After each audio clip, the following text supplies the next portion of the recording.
Mabuhay yan. Maraming salamat naman po sa Panginoon. Nagkasama-sama na naman po tayo. Pasensya na po, ilang araw po tayo hindi nakapag-vlog dahil busy po sa, syempre, sa nakaraang Pasko. Naway, ang Pasko po ninyo ay naging masaya. Baka syempre sa inyo, medyo umiiyak at nabawasan na naman kabuhayan. Minsan lang naman po sa isang taon po yan. O diba, syempre ang Pasko, karamihan po talaga para po sa bata. Nung nakaraan po, diba, bago magpasko, naka-receive po tayo ng mga regalo, mga gamit sa bahay, appliances. Ibang klase po, ano? Talagang yung pagbait-baitan ko dito, effective.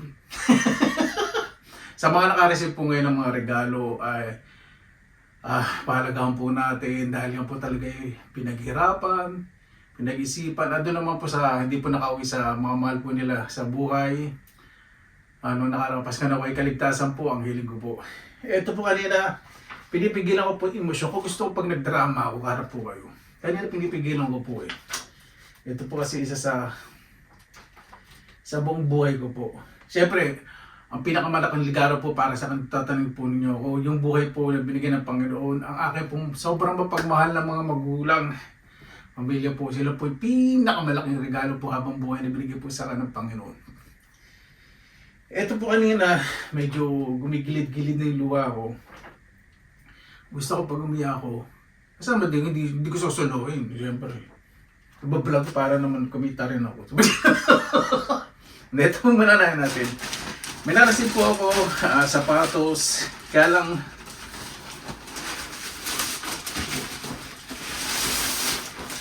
mas malaki po yung size sa akin, baka hindi ko lang sasabihin ano plano ko po dito. Napakaganda. Ayan. Oh. Finnish brand po, Finnish brand. Waterproof. Ay, hindi pala. Water resistant. Ano po pagkakaiba ng water resistant sa waterproof? Pakiko rin nga po ako. Ganyan po sila minsan magregalo, hindi na po binabalat. Ito galing po sa Finnish parents ko po. Yan. Unan. Napansin po nila mahilig po sa ganito yung malalambot. Hindi po to fur o mga ano ng hayop. Yung malambot po sa balat. Ganon din po, 2 piraso. Tapos, malaking unan para sa sopa. Para daw mas malambot. Pwede din pantulog to pa. Pantulog din pala. Meron din kasamang pambalot. 2 piraso po. Meron pa. Meron pa pala sa ilalim. Kala ko yun lang kanila tinignan. Ito pala.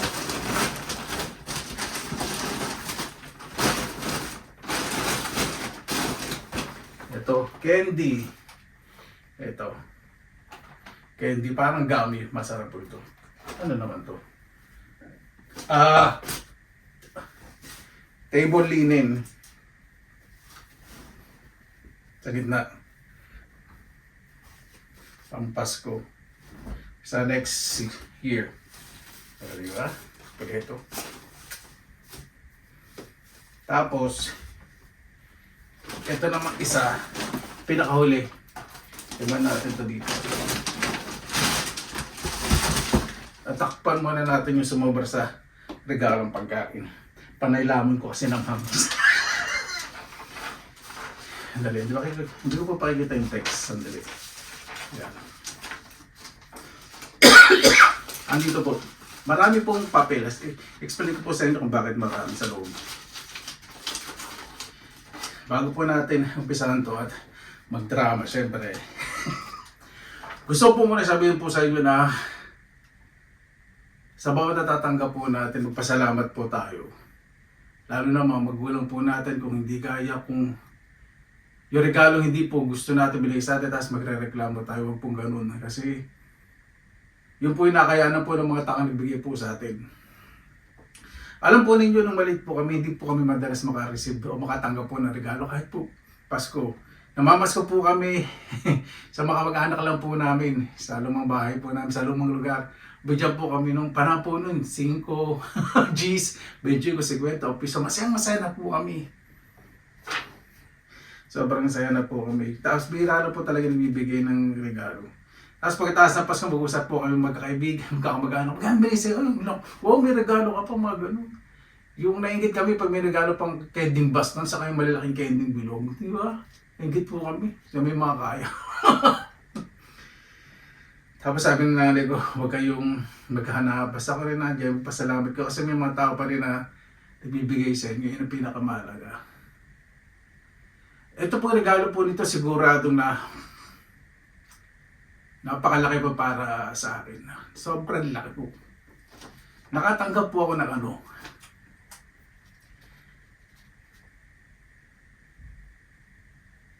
Babasahin ko po itong sulat mamaya.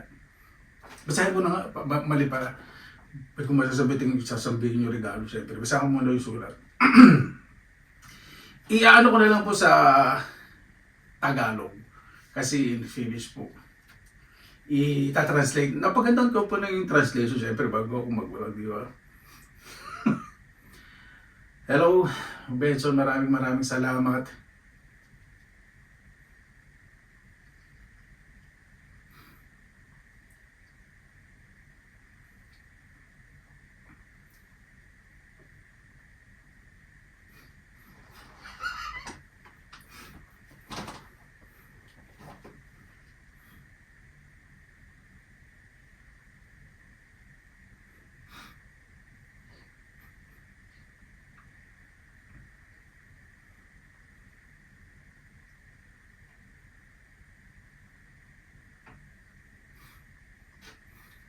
Just hold on.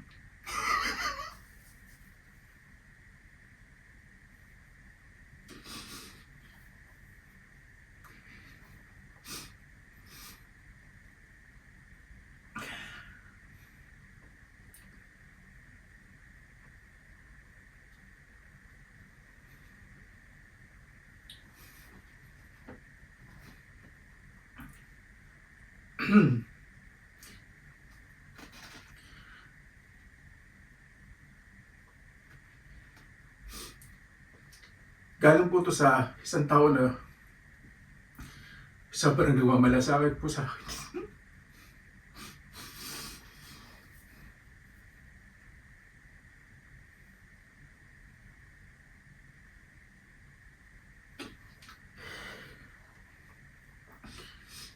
Practice lang po ako sa audition sa movie, yung drama ko po ngayon. Yan, ibabalansin lang po natin. Maraming salamat sana sa pagtanggap mo itong inisip ko kasi kung paano tatanay sa English ka ako naluluwa. Sa Tagalog pa, inisip ko paano tatanay sa Tagalog kaya ako naluluwa. Hintay lang. Ito po. Sa pagtanggap po ng regalo na ito, sana maging maayos ka, masaya ka kasi sa tuwing may okasyon, lalo na sa mga mahal mo sa buhay sa Pilipinas, hindi mo iniisip ang sarili mo. Iniisip mo lagi kung ano yung pwede mong bilhin na ilalagay mo sa luggage mo, ipunin mo. Magpapasama ka sa second-hand shop. Kung ano ba pwede, yung matino na pwede mong bilhin. Mahilig ka pumunta sa mga sale.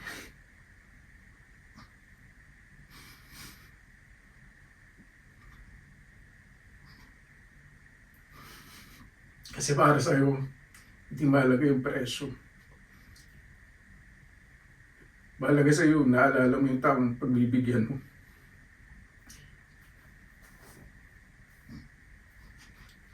Ikaw na siguro isang tao na namit ko na napaka-unselfish. Ibig sabihin, hindi po yung hindi makasarili. Kasi tuwing may okasyon, wala kang iniisip na bibilin para sa sarili mo. Wala kang iniisip na gusto o kailangan mo. Lagi mo sinasabi, meron ka na lahat. Lagi mo iniisip yung mga mahal mo sa buhay.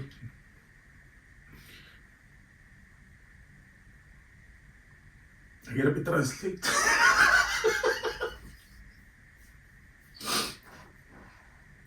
Napakaswerte ng mga mahal mo sa buhay sa Pilipinas, ng family mo dahil nagkaroon ng at pagmahal na tulad mo. Papasalamat din ako kasi nakilala kita.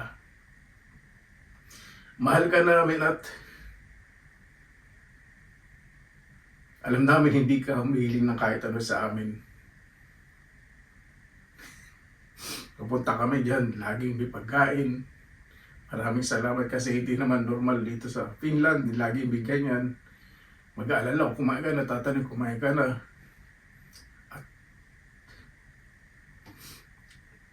At kahit pagod ka na, talagang nandiyan ka. Maraming salamat. Itong regalo na to ay alam ko na di pangkaraniwan sa'yo. Siyempre sa amin, pangkaraniwan to. Kailangan naman siyempre minsan yung sarili mo bigyan ng mga alaga. Basta, ano ba ito itatranslate? Basta,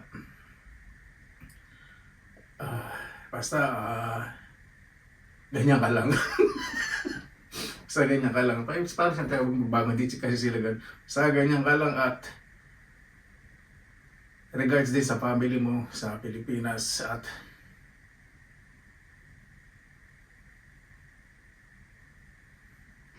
lagi mong sinasabi, ito alam po nila to, lagi mong sinasabi sa vlog mo, laban lang. At alam naman namin, ibig sabihin nyo na nakikita naman namin sa'yo. Mahal ka namin at ito ang regalo na sana kahit paano mabawasan yung kaiisip mo. Ito pong nasa loob. Marami pa. Nakita ko na po. Hindi ko na pakikita. Baka flash ko po sa screen. Regalo po sa akin cruise trip. Yung sa barko po, yung malaking barko. Sa Europe po. Tapos, meron din pong regalo na ano po ito round trip. Cruise. Siyempre, babalik din sa hindi ko na po sasabihin ka ng basta ibablog na lang po natin sa mga susunod na araw. Ito pong regalo po na yun ay nakasulat po para po sa birthday ko. Yung paglalay po sa barko sa passenger ship. O di ba po? Ibang klase pong regalo, no? At regalo po sa aking kaarawan. At meron din pong round trip tickets. Marami po dito po sa Europe. Ako po mamimili ng destinations kung saan po. Baka ilan may nakalagay dun sa dito? 3 po, 4. Dahil na po.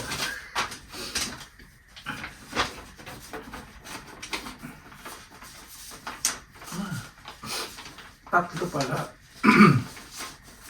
3 na ako po yung pipili kung saan po yung destination na gusto ko po dito sa Europe. Round trips po. Yan po hindi naman bago, pero plano po yun. Iba po yun. Tinatakpa ko kasi baka maayos yung makita yung message. Yun po, so, sa birthday ko po, maglalayag po tayo. Hindi ko po alam kung mananaginip ba ako, totoo ba to? Ngayon po, hindi ako makapaniwala. Ano po, passenger ship, yung sasakyan ko po, hindi ko po alam kung ilang araw, kasi mamili po ako ilang araw. Pero nakalagay naman po dito, doon po sa barko, sandali. Yung barko nasa, wala pala dito, pero plano pala yun. Ipa-flash ko na lang po sa screen nyo sa barko. Sa email ko po eh. Ako po mamili, pero maximum po doon sa barko 1 week.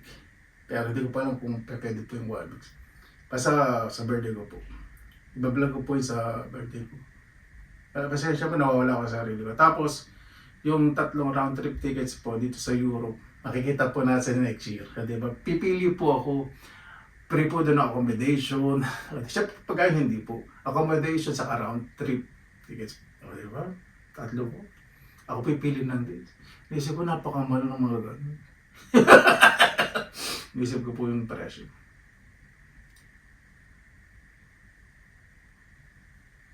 Ewan ko,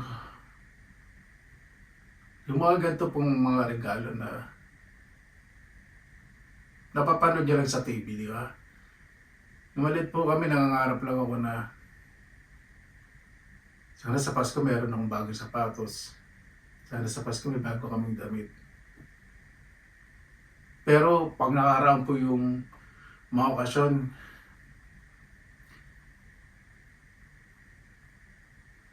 sa tatanong po kasi yung mga bata, tatanong sa magulang, lagi sasabihin, paglaki mo, maintindihan mo. Ngayon, naintindihan ko na po talaga sobra-sobra. Hindi pala biro yung sakripisyo talaga ginawa ng mga magulang po namin. 6 kami magkakapatid ko, paano pagkakasyahin po yung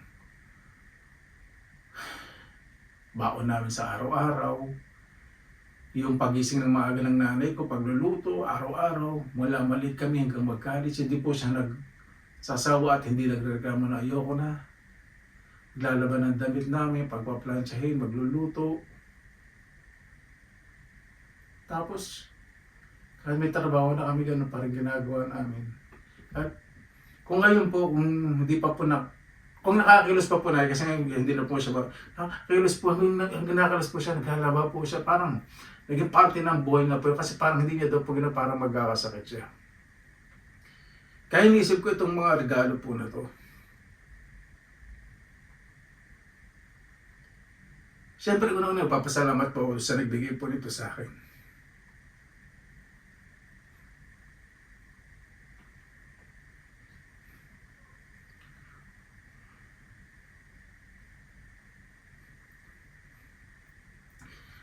Sobra-sobra po ako nagpapasalamat.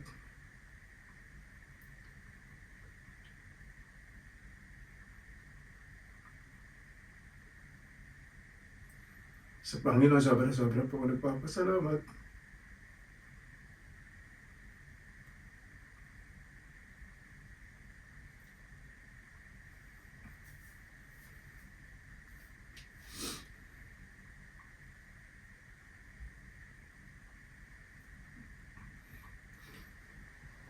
Nangyayari po pa talaga yung ganito.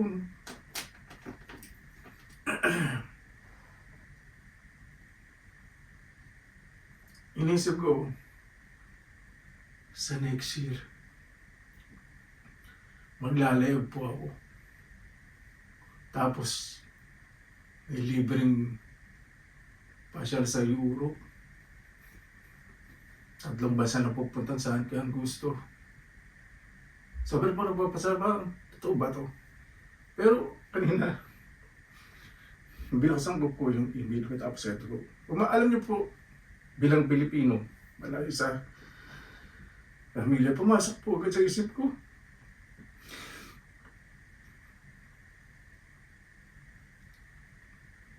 Sana kasama ko yung mga magulang ko.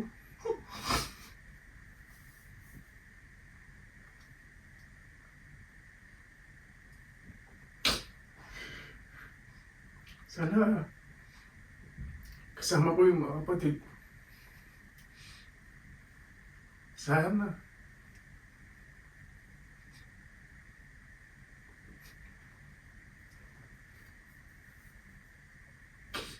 Sana.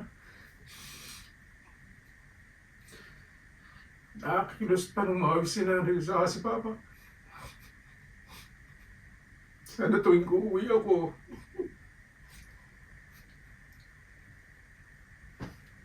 kahit gusto ko ipasyal sila, hindi ko magawa kasi hindi sila makikilos.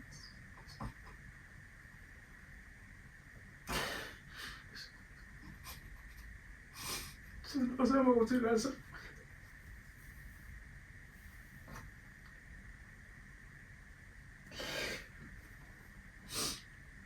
Siguro ito po yung binigay talaga ng Panginoon na pag nakikita po siyempre ng magulang ko po ito, pinanood nila yung vlog ko, isipin po nila, anak, bakit yung gagamitin niya? Padala mo na lang.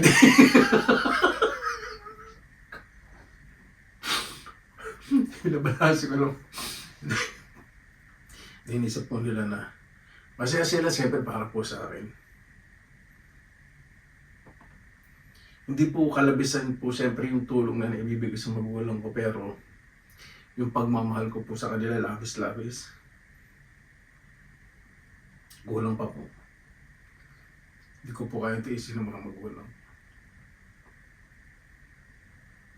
Ganun po muna mga kabayan. Mag-isip-isip mo muna ako saan bansa ako pupunta.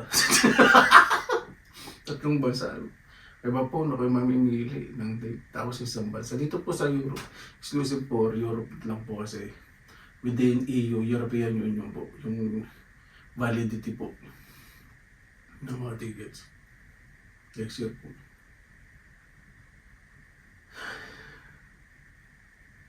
Sa panahon po ngayon, wag po tayong una-una natutunan ko po.